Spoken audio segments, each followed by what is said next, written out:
Good morning. Welcome to another episode of The High Ground, powered by Premier Companies. Ryan, how are you doing today? Hey, I'm doing awesome. I'll tell you somebody else that's awesome is our Premier Ag Agronomist, Glenn Longabaugh, who's in the house. Again. Whoop, whoop, whoop, Yeah. Yep. Well, Glenn, before we start, and you know this, we got to have the question of the day, and I can't wait to hear your response to this one. And the question of the day is, what is something that you do that drives your wife crazy? Or somebody else in your family, but probably your wife, if I'm thinking right. So what would you do that they would say drives them crazy? Yeah, so... This may just be the episode. Yeah, That's what I'm afraid of, because I don't know. There's 100. Yeah, so... Yeah, the listeners they can't see, don't see me scratching my forehead, rubbing my forehead. That's my tail, right, when I'm highly stressed. And so I called Donna to... did you ask her? Yeah, I had to ask her. Oh. Because I'm not sure I'm conscious of all of my eccentricities, right? And for our listeners, Donna is a saint, by the way. She has a halo that just glows. I married way up. She's a petite little Christian woman that is so mild-mannered and so sweet. And yet, and at home, she is the queen. But when we're at the farm, she gets treated like a borrowed mule. Yeah. And her pet peeve, the thing she says that I drive her crazy with, is when I'm on the road working, which is a big part of the time. Sure. Of course, she also threw in when you're off hunting, Ooh. which is some fractional part. So of the say it without saying it. Yeah. That's some fractional part. Say it without but saying I have multiple jobs, and her pet peeve is that when I'm off, especially when I'm on the road driving to and from, I'm sitting there putting a to-do list together. And so I call To-Donna her. list. It's a to-Donna list, right? And so when I'm on the road, it's like I call and say, "Oh, by the way, we need this, and this, and Move the green truck. and you can do this, right?" And that is her pet peeve, is that her thought is when I'm gone that should be her time, to go run around with Kenna or shop or play with the grandchildren or anything other than chores that I've cooked up driving down the road. Right? Something that your unoccupied mind at that point in time occupied itself with. So I think the blood is now coming back out of my There you face. go. Yes. Well, I'm glad you actually got that confirmed. Though. I know. It's real. Yeah. At least no, you it's know real. now. That's No, it's awesome. Yeah. Right? Okay, well, I just heard this weekend because both of our kids were home, and they all like to gang up on me whenever that's the two kids, Travis, EJ, and then Carla, my wife. But so they like to gang up on me when they're together. So they like to make fun of me about, because I don't like to go places necessarily. I'm not real big on just going places, and so I always sort of put up resistance whenever they're like, "Let's go here." But more times than not, it doesn't matter where we go, restaurants or some concert or something. Once I'm there, I'm like, "Oh, this is the greatest thing in the world. This is the greatest thing I've ever eaten. This is the greatest band I've ever heard. This is it drives them crazy because they're like, 2 hours ago you didn't even want to be here, and now it's all of a sudden it's the greatest thing. So it's almost like I have to be that guy. I sort of have to be the negative Nelly of the group. For a while, it's like I can't get it out of my system. I can't just be happy to go. And so it really drives them crazy. So, but Sal, you know what Ryan is? What? He's a sandbagger. A sandbagger. He's a sandbagger. Yeah, you're right. You That's are exactly- a sandbagger. Yeah, You they want are. to build low expectations so that they always exceed your... Exactly. So yeah. Yep, I prep my mind negatively and go, "Wow, this was pretty good." Yeah, so You know what? You're almost mentally ill enough to be a farmer. Oh, my gosh. You could do it. Yeah, I could. Yeah, well, some of my best friends are. That's probably why I was probably just at the right age to pick that up at some point in time. So, Sal? I can't think of a thing, really. Yeah, I bet Kim couldn't either. Get her on the phone. I don't know. I just one thing that probably drives her crazy is I'm always pulling a prank or something, and I'll just come into her room, and it scares her when I kind of come around the corner, and she says I'm going to give her a heart attack. Well, we got a pup in the house, and they're taking this pup out 2 or 3 times a night, and in the backyard, and I live out in the country, and there's no lights. There's a pole light down at the barn. pretty dark up at the house. We have some other house, but she'll turn the floodlights on out back of the house, and they'll take the pup out there. It was about 3 o'clock in the morning, and I was up, for a minute, and she happened to be taking the dog out, and she was waving at me through the bathroom window there, and it was kind of bright in the backyard, and I waved at her back and smiled, and then I pointed behind her. And I was like, and she spun around and dropped down on the ground. That's terrible. It's good, but it's terrible. I usually have about one of them a week somehow or do something, but they don't believe much of anything I say anymore. That would drive them crazy. So, All right. Anyway, we better get back with it. Glenn? Yes, sir. Timestamp this. We are at the end of May. Yes, sir. And this is probably going to come out in a week or so. And we're going to release this. But tell us what is going on. Yeah. So we had intern training yesterday, and the weeds are pretty robust. Everything is accelerating. We've got giant ragweed for this time of year like I've never seen. Up to the interns' armpits. Almost. Yes. And the water hemp's coming on. Some of the grasses we normally see later are really starting to take off. The vines that we think, when I say vines, I'm talking about morning glory vines and bird cucumber and those types of things, which normally come a little later. Yeah. They're all, they're all starting to emerge. So we, growers are, we're working with interns to make sure that we're getting good reconnaissance, but it's really time for growers to start to transition from that mindset where everything evolves around planting to actually, maintenance of the crop, right? And so there's a lot of things that maybe have started to fall through the cracks. It's not too late to repair them, right? But it's time to. I think it's time for growers to really think kind of a transition here to, enhancing a crop as opposed to just getting a crop in the ground. And that's a little harder this year. It is. Generally speaking, that's kind of a cutoff. You kind of finish one and start the other. That's correct. We got a bit of a problem this year. We do, right? And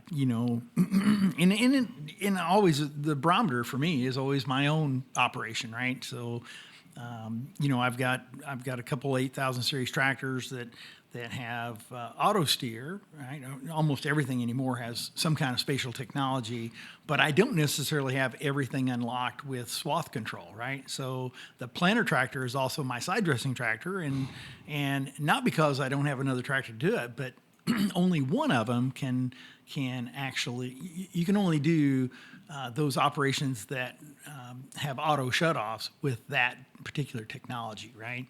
And by next year, I'll probably have swath control unlocked on both machines, right? As opposed to just the Of all the things you've bought in your lifetime, I can't imagine that. Yeah, well, not updating a machine. It's different to, when you start to think about spending $3,000 just to unlock something. Yeah. Right. That it's not tangible. It's not physical. And oh, by the way, it just means unhooking the planter and hooking up to a side dressing tool. And that sounds so simple, but by the time you go through the screens and get it all set up, and then you got to switch it back. Maybe drying up the plant, so then you just. Yeah, it's when you have multiple things going on at the same time, and of course I don't have, I just don't have a lot of. We clearly know Donna's not helping. Yeah, I appreciate that so much, Ryan. Yeah. I need. Don't tell her where I live. I need a lot of help. We clearly know. I mean, she ought to be doing something right now, I would think. Are you texting her right now? No, I'm not. While you're here making a name for yourself, she ought to be doing some of that. Yeah, that's right. But no, I mean, there's so much anxiety in the countryside right now because we've got weeds that are about to get away from us. We've got side dressing to do. There's burn down, there is pre-emerge, there's early post-emerge, there is nutritionals need to be sprayed. I mean, this all is coming due simultaneously, right? Yeah. And your, I think your predisposition is to is to get one. You want to get the one done. Check it off the list. Yes, Yeah, so get you can something done. so you can be done with something, right? And in reality, we probably going to have to transition before we get completely finished. Although coming across the bottoms over here, they're planting corn in the bottoms just to the to the west of Brownstown. So. Which is amazing. We're getting back in fast. Just kind of like Fast. what you said before we got started. Yeah. The rain Quickest is, I've ever seen the ground recover. Sure. From almost 3 inches of rain. But Sure. A lot of it hit the ditch pretty fast. We shared it with our neighbors to the south pretty quickly. So. Yeah. So rivers are muddy.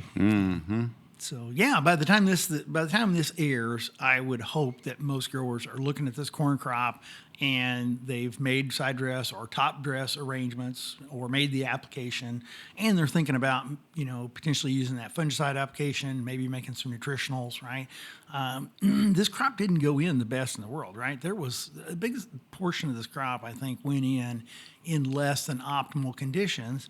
But whether it's genetics, whether it's the fact that maybe our equipment is a little better at planting seeds in less than optimal conditions without that kiss of death of compaction. I don't know what it is, but it looks like there's pretty decent crop headed out. And old timers say you always raise more corn in a wet year than a dry year, right? And I think there's a lot of potential. There'll be a lot of corn out there. Yeah, and that's something else that I'm sure is on growers' minds, right? We've got sub $5 corn, and they're like, well, how much do you want me to spend on this crop? Well, you've already spent enough. But, hey, You're in the game. You're in Yeah. the game, so it's time now to think about crop protection. And we're always short on zinc. We're always short on manganese. We're always we could always prop up boron, right? We always need to keep a monitor on sulfur, right? Most of us are proactive on sulfur, but we need to be, probably monitoring that, right? Whether it's through tissue samples or, keeping a tally of how much we got on. Yeah. Those are the low hanging fruit, and it's really shame on us as consultants. It's shame on a grower if he doesn't manage those things that almost always have a really high ROI, right? So in my mind, it's of course nitrogen, then it's sulfur, and then you probably jump all the way down to boron, zinc, and manganese, right, in that order. And if you manage those things as well as use a little bit of crop protection, in this case, just a mid-tier fungicide is not crazy expensive, and yet it can have a profound impact when we get to flowering because now the plant's been cleaned up early, and you can delay that R application to an R2, R3, and pick up, get much better control of tar spot out of that R stage application. And I know it seems kind of nice. That's our gong. The gong. Move on. I think Next topic. Sorry about that. We're going to stay on schedule. So Ryan Wrap it up. Ryan hits the microphone stand, and it sounds like a gong. I thought I just got hooked. I didn't know they would do that. No, we do. And we edit nothing. Yeah. All right. Get back to your thought, Glenn. I've got it, though, because I had a question about the time you hit the gong. Yeah. But, probably more immediately is nitrogen. I think that's one of the things you were going to ask me about. And nitrogen, there's... Did you get a question out? No? He told me what I was going to ask. No, I thought that was good. Donna, I feel you. Yeah. Sorry. Good. What am I going to ask? Would you like to ask me a question? I would. Go ahead. So you mentioned a mid-tier fungicide, and Yes, I sir. think even as account managers, we get pretty sensitive whenever you said, how much more do you want me to spend on this crop? Yes. And I think that we do have sensitivity about, a lot of times we see ourselves as an extension of the farm. I Sure. mean, we're a farmer-owned cooperative, and we do put the grower first, and a lot of times we put our own biases in there. Sure. And we feel it, right? Because we've got 80 customers, and everyone is saying, well, we're sub $5 corn, and you feel these things, and then you're like, gosh, I'm going to ask him to put the fungicide in, and a lot of times you got to get out of that mindset that you're not spending money, you're investing this. This That's has correct. a payoff. It's got a direct result. Absolutely. And we're in the game. Yes. And we can't pace ourselves at this point. We got to finish strong. Absolutely. So, Absolutely. but you said that I was going to ask about nitrogen. Absolutely. So tell me about what about nitrogen? Yeah. So, well, I'm just thinking more Ryan's immediate. giving you the chicken eye. He's Well, giving you the side eye. Man, we haven't even got our crop planted, and we're already talking about fungicide use. And by the way, when you plant late, the likelihood of tar spot goes up dramatically. Oh my gosh. But more immediately is nitrogen, right? And how can we make the mostest for the leastest out of nitrogen? And it really comes down to, the 4 R's, right? How much are we going to put on? What form are we going to use? Where are we going to put it? And the timing, right? Because timing has a huge impact. The later and the more closely we can time it with grand growth, then the probably the more effective we're going to be. I hate to use efficiency because Dr. Brown kind of beat that out of me years ago, talking about nitrogen efficiency, and yet it does become more effective when you put it on during grand growth as opposed to putting it all pre-plant, right? But there are other things that we can do to make the mostest from the leastest, right? And if we're making surface application, well, you got grandkids. This is a Dr. Seuss. This is going to be the Dr. Seuss version. The mostest from the leastest. I didn't coin that. That came from a friend of mine who's down in Kentucky, and he's still with us, right? He's an elderly gentleman, but he had a way of putting things in the simplest terms, right? And he always said that agriculture is a more for less industry, right? Yeah. The winners are those that can raise more for less. and I maybe have adapted that to be the mostest for the leastest, right? But how you get the mostest for the leastest with nitrogen applications, if you're making surface applications, right? In my world, I like to call that top dressing. We're putting urea over the top, or we're making surface applications of UAN. Anything that has urea in it, urea has to go through a process called hydrolysis, right? Which is the conversion. It's via an enzyme called urease, and it's the conversion of urea into ammonia. And if that happens at the surface and there's no water there to collect for ammonia to bind with, right, to form ammonium hydroxide, then it's going to volatilize. And so the first dollar you spend with surface applications is on Anvol or Agritane or Lemus, right? I don't want to sound branded, right? I don't care whether you use NBPT, modified NBPT, which is what Anvol is, or whether you're talking about NPPT, right? One of these urease inhibitors is any one of them is going to be way better than just making a surface application of urea. So that's the first dollar I would spend on surface applications. If you're making in-ground applications, let's say you're side dressing and you're putting on half to 2/3 of your nitrogen, then you absolutely, positively should be putting on a nitrification inhibitor, right? And that would be, if it's ammonia, then we typically use Inserv. If it is UAN, then we're typically using Instinct, which is an encapsulated nitropyrin. And what that does is that keeps it in that, it keeps it in that form, right? It'll still go through, urease in the soil will still break down UAN, or the urea that's in UAN, into ammonia. Ammonia will then bind with water to form ammonium hydroxide, and ammonium is the form that is the most stable in the soil, right? That is the form that we want. You're probably saying, well, why is that? Plants don't take up that much ammonium. Well, plants don't take up a lot of ammonium, even though they love ammonium, right? Plants will thrive on ammonium in the soil. What little bit that diffuses, right? That's the way ammonium is taken up. It's not mass flow. It's taken up by diffusion. That makes corn plants just absolutely turn really dark green. But the reason why we want it in that ammonium form is because it's so much more stable. It's bound to the soil colloid. It's on these exchange sites, and then as it converts, as it goes through nitrification, then the nitrate is released a little bit at a time. We don't have this big loss, because the fate of nitrate is never good, right? All right. Once it goes to nitrate, it's eligible for leaching. It's eligible for denitrification. It's just, that is the form. It may be the form that plants take up, but we want it to go into that form as delayed as we Not can. all at once. Not all at once, right?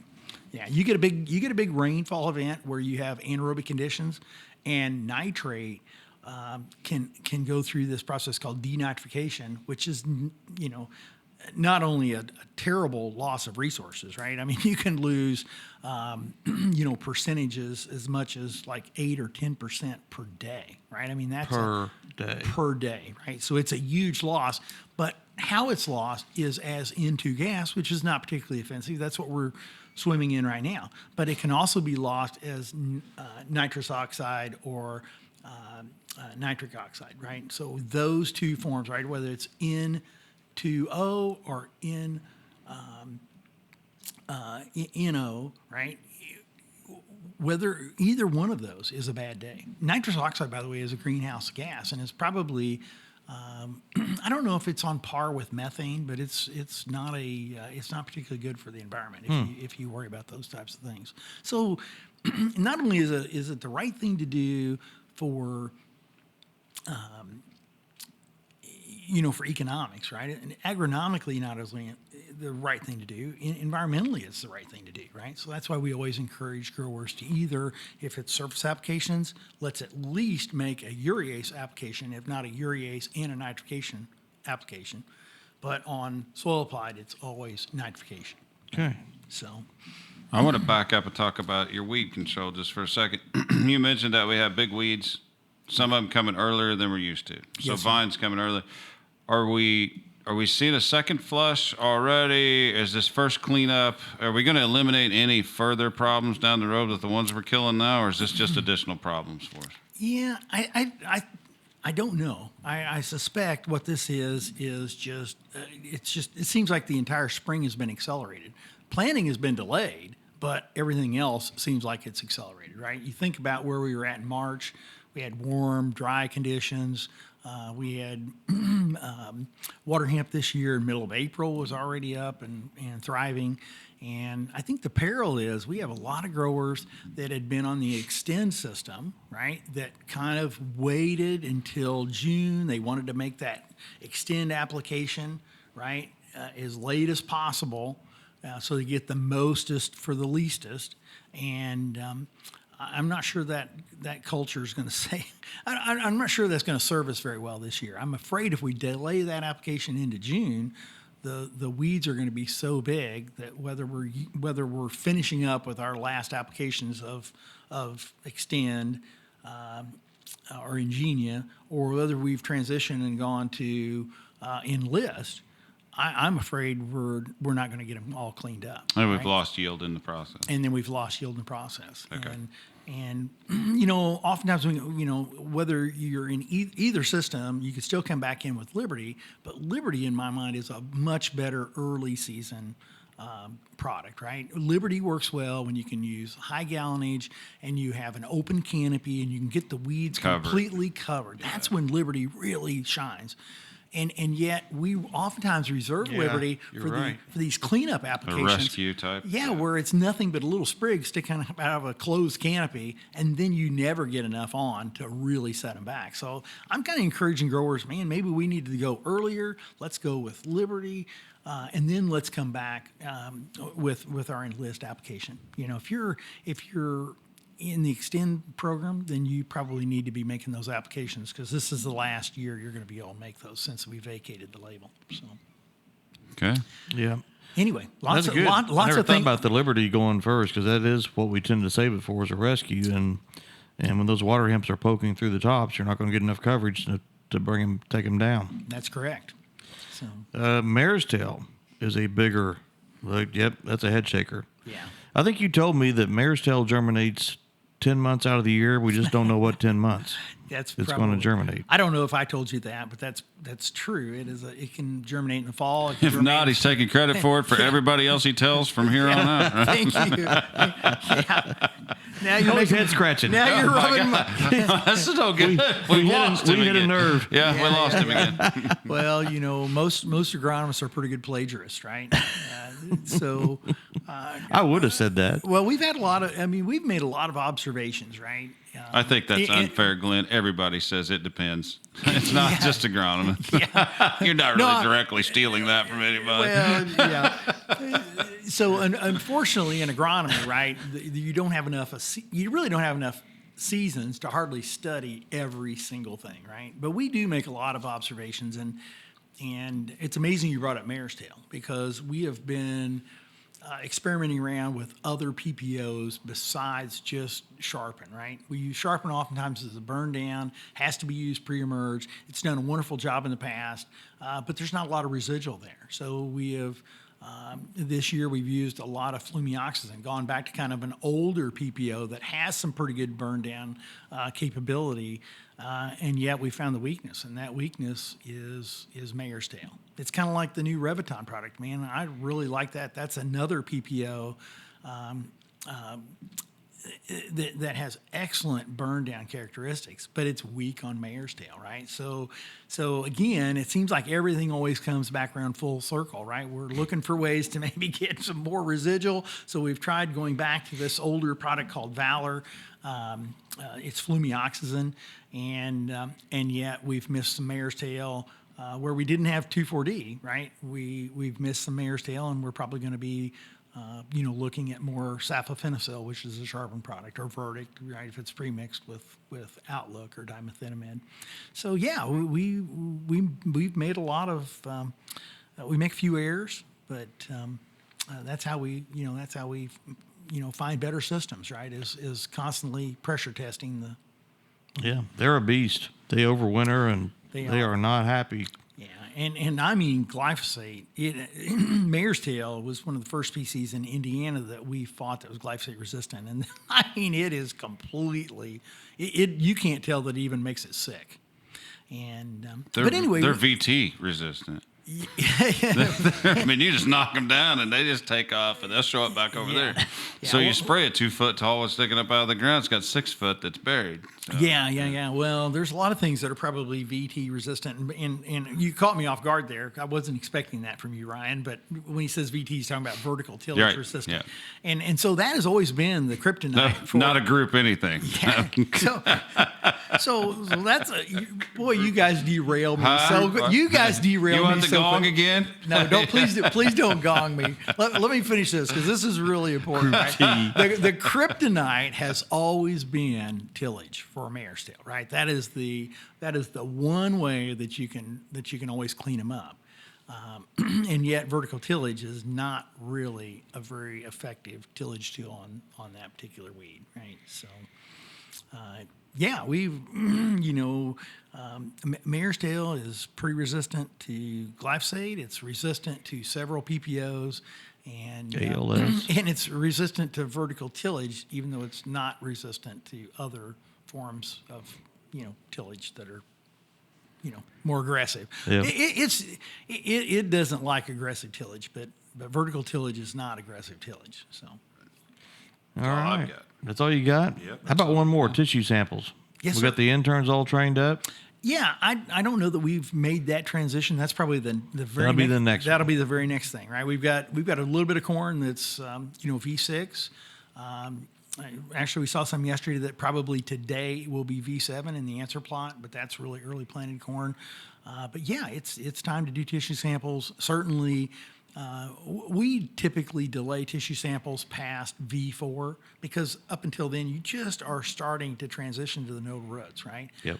Prior to that, really the plant's living on the seminal root system and the seed, and so that kind of mutes the samples to where they're very homogeneous until you get to about V5, V6, and then they start to differentiate by what is really crop limiting, right? And so yeah, we're about ready to start that process, and certainly if you're wanting to make nutritional applications, the best way to do that is to have a tissue sample pulled the week before. Yep. So yeah, we're ready to make that. We're ready to make those applications. I guess to close, you had a pretty good drive on the way over this morning. Did you tell Donna, did she have any to-do list today that you've given her? Yeah, after I got that, I caught myself at least 2 different times saying, maybe I'll save that. I'll spare it. It's gonna be busy tomorrow, though. Oh boy, goodness. Yeah, won't tell her today. Be busy tomorrow. I have to tell something quickly on Glenn, though. The other day there was a plot going in the west side of our territory, and they're working on the planter, right behind them, so there's Glenn and a couple of other folks that are working on the planter. Behind them is one of our robotic sprayers coming through the field, and it was spraying. And I took a picture. I told Glenn, I said, I just wanted you to know, I just snapped a picture of the best of the old and the best of the new technology. You can decide which part you wanted to play. Yeah. And this is all coming back from the years that you picked on me and made me look like a moron through all the plot days when you were like, you probably know the answer to that. Yeah, Ryan. Ryan, you want to? So I feel like that this platform has allowed me to somewhat A little back at you. Yeah. So anyway, Glenn, thank you so much for being here. Oh, it was I don't my have anything pleasure. else. That's all I got. Well, thank you for listening. This has been the High Ground powered by Premier Companies, and please like and subscribe. Thanks, Glenn.